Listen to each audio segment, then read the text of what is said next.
महारानी, आपकी राजा की वजह से आप सबको भी इसका दंड भुगतना होगा। ऐसा मत कहिए साधु बाबा, कुछ तो उपाय बताइए। हमारे कर्मों की सजा हमारे परिवार को मिल रही है। राजन, ये जंगल किस्मत का जंगल है। यदि इस जंगल में कोई सच्चा और जरूरतमंद व्यक्ति अपनी किस्मत बदलने आता है तो वो जरूर कामयाब होता है, लेकिन अगर कोई इस जंगल में लालच के कारण आता है तो वो पत्थर का बन के रह जाता है। तुम्हारे पास समय बहुत कम है। अब तुम्हें पत्थर का बनने से कोई नहीं रोक सकता। बाबा, कृपया हमें कोई उपाय बताइए।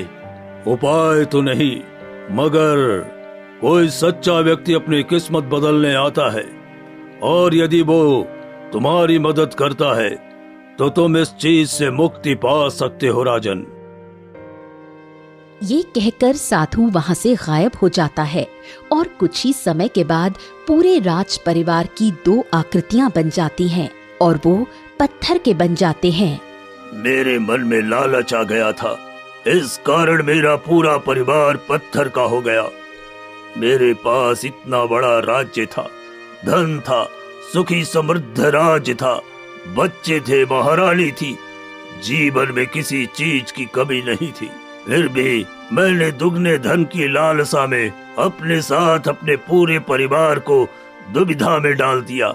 मैं आशा करता हूँ कि जिस सच्चे व्यक्ति की प्रतीक्षा में है वो सच्चा व्यक्ति तुम ही हो, और कृपया तुम हमारी मदद करो। अवश्य महाराज, आपको इस दुविधा से हम जरूर निकालने की कोशिश करेंगे, आप चिंता मत कीजिए। महाराज को आश्वासन देकर दोनों भाई वहां से चल पड़े और सुरेश ने वीर से कहा, भाई हम भी वापस चलते हैं, मुझे तो इस जंगल से अब डर लग रहा है। तभी उनके कानों में एक चिड़िया की आवाज पड़ी जो पेड़ पे बैठी थी। ये राजा और इसका परिवार इस जंगल में इसलिए फंसा क्योंकि इसके मन में लालच था। अगर तुम्हारे मन में भी लालच हुआ तो तुम भी पत्थर के हो जाओगे, राज परिवार की तरह। प्यारी चिड़िया, क्या तुम हमारी मदद कर सकती हो? कैसी मदद? तुम हमको बता सकती हो कि आगे हमें क्या करना है और क्या नहीं। हमारे मन के अंदर कोई लालच नहीं है, बस हम राज परिवार को ठीक करना चाहते हैं। सुरेश ने वीर के कान में कहा, तो क्या हम यहाँ बस राज परिवार को ठीक करने ही आए थे? और इंसान के जीवन का एक मकसद होता है भाई, और हमारे भाग्य में ये लिखा था कि एक दिन हम यहाँ आएंगे और राज परिवार को ठीक करने की कोशिश करेंगे। वीर की ये बात सुनकर चिड़िया बोली, तुम्हारा मन शीशे की तरह साफ है युवक। आज तक जितने भी लोग इस जंगल में आए वो सिर्फ अपनी किस्मत को पलटने के लिए आए। आज पहली बार मैंने ऐसा इंसान देखा है जो अपनी किस्मत पलटने की जल्दी में नहीं बल्कि राज परिवार को ठीक करना चाहता है। सुरेश चहक कर बोला, अब तो तुम हमारी नीयत को पहचान ही गई। अब जल्दी से रास्ता भी बता दो ताकि हम यहाँ से जल्द निकल सकें, क्योंकि भाई तब तक वापस घर नहीं जाएंगे जब तक वो राज परिवार की मदद नहीं कर देते, और मुझे जल्दी से घर पहुँचना है, तो उसके लिए जल्दी से कोई उपाय तो ढूंढना ही होगा। अब तो तुम हमारी नीयत को पहचान गई हो ना, अब जल्दी से रास्ता भी बता दो ताकि हम यहाँ से जल्द निकल सकें, क्योंकि भाई तब तक वापस घर नहीं जाएंगे जब तक वो राज परिवार की मदद नहीं कर देते, और मुझे जल्दी से घर पहुँचना है, तो उसके लिए जल्दी से कोई उपाय तो ढूंढना ही होगा। तुम इस जंगल से बाएं हाथ पे मुड़ जाना, वहाँ तुमको एक तालाब मिलेगा। उस तालाब में कमल के कई सारे फूल होंगे। उन फूलों में से एक असली फूल है जो तुमको लाना है, और इस जंगल के बीचों बीच तुमको वो फूल रखना है। यदि तुमने सही फूल चुन लिया तो राज परिवार फिर से ठीक हो जाएगा। मैं उस फूल को ढूंढकर जरूर लाऊंगा। अगर हमने वो कमल का सही फूल चुन लिया तो क्या हमारी किस्मत भी पलट सकती है? ये तो तुमको बाद में ही पता चलेगा। इतना बोलकर चिड़िया वहाँ से उड़ गई और सुरेश गहरी सोच में गुम हो गया। चल छोटे, अब राजा की मदद करने का समय आ चुका है। सुरेश और वीर दोनों ही उस तरफ बढ़ गए जहाँ का रास्ता उस चिड़िया ने बताया था। चलते चलते बहुत देर हो गई। वो चल ही रहे थे, तभी उनकी नजर एक हिरनी के छोटे से बच्चे पे पड़ी जो रो रहा था। वीर ने सुरेश से कहा, छोटे देखना, ये हिरनी का बच्चा क्यों रो रहा है? पता नहीं भाई, मैं भी यही सोच रहा हूँ। हमें इसके पास जाकर उससे पूछना चाहिए। सुरेश थक कर बोला, भाई अब ये मत बोलना कि आपको इसकी भी मदद करनी है। अगर वो मुसीबत में है तो मैं उसकी मदद जरूर करूंगा। हम राजा की मदद करने के लिए वो कमल का फूल लेने जा रहे हैं। अब रास्ते में जितनी भी मुसीबतें होंगी, हम उन सब से तो नहीं लड़ सकते ना। तुम अपना मुंह बंद रखो और मेरे पीछे आओ। वीर हिरनी के बच्चे के पास पहुंचता है। सुरेश भी उसके पीछे पीछे चल देता है। वीर हिरनी के बच्चे से जाकर पूछता है, क्या हुआ है तुम्हें? तुम इतना रो क्यों रहे हो? मैं अपनी माँ से बिछड़ गया हूँ। अब मुझे माँ मिल नहीं रही। समझ नहीं आ रहा मैं कहाँ जाऊँ। सुरेश हिरनी के बच्चे को डांटते हुए बोला, इतने छोटे से हो तुमको अपनी माँ के साथ रहना चाहिए था ना। अब खो गए ना। वीर ने हिरनी के बच्चे से कहा, तुम्हारी माँ मिल जाएगी, तुम चिंता मत करो। वीर और सुरेश ने हिरनी के बच्चे को अपने साथ लिया और आगे की तरफ बढ़ गए। वो बहुत देर तक हिरनी को ढूंढते रहे। उन्होंने पूरा जंगल छान मारा। वो मायूस होते उससे पहले ही एक हिरनी दौड़ती हुई आई और अपने बच्चे को प्यार से चूमने लगी। ये दृश्य देख सुरेश और वीर को समाधान मिला। हिरनी ने वीर और सुरेश से कहा, तुमने मुझसे मेरे बच्चे को मिलवाकर मुझ पे बहुत बड़ा एहसान किया है। ये हमारा कर्तव्य था। पर तुम इतने जरूरी काम से जा रहे थे, फिर भी तुमने मेरी मदद क्यों की? आपको कैसे पता कि हम जरूरी काम से जा रहे थे? इस जंगल में जो होता है हम जानवरों को सब पता होता है। तुमको राज परिवार को ठीक करने के लिए वो कमल चाहिए ना? हाँ, हमें वो कमल चाहिए। तुमने मेरी मदद की, अब मेरी बारी। जब तुम उस कमल को ढूंढने लगोगे तो इतनी आसानी से वो कमल तुमको नहीं मिलेगा। मैं तुमको एक संकेत देती हूँ। जब तुम वहाँ जाओ, उस तालाब के पास, जिस भी कमल के फूल के पास तुमको कोई हाथी का बच्चा खेलता हुआ नजर आए, समझ लो वो असली कमल का फूल है। और ये भी इस रहस्यमयी जंगल का राज है। जो मैं जानती हूँ वो तुम लोग नहीं जानते। सुरेश उछल कर बोला, वाह, आपने तो हमारी मुश्किल ही दूर कर दी। आपका धन्यवाद हिरनी। इतना बोलकर हिरनी वहाँ से चली जाती है। सुरेश और वीर आगे की ओर बढ़ जाते हैं।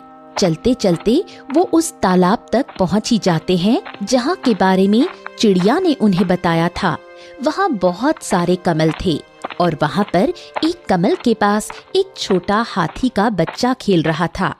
ये देखकर सुरेश और वीर ने असली कमल की पहचान कर ली। अरे वाह, वो हिरनी तो सच में हमारी बहुत मदद कर दी। अब हम भी अपने घर जाएंगे।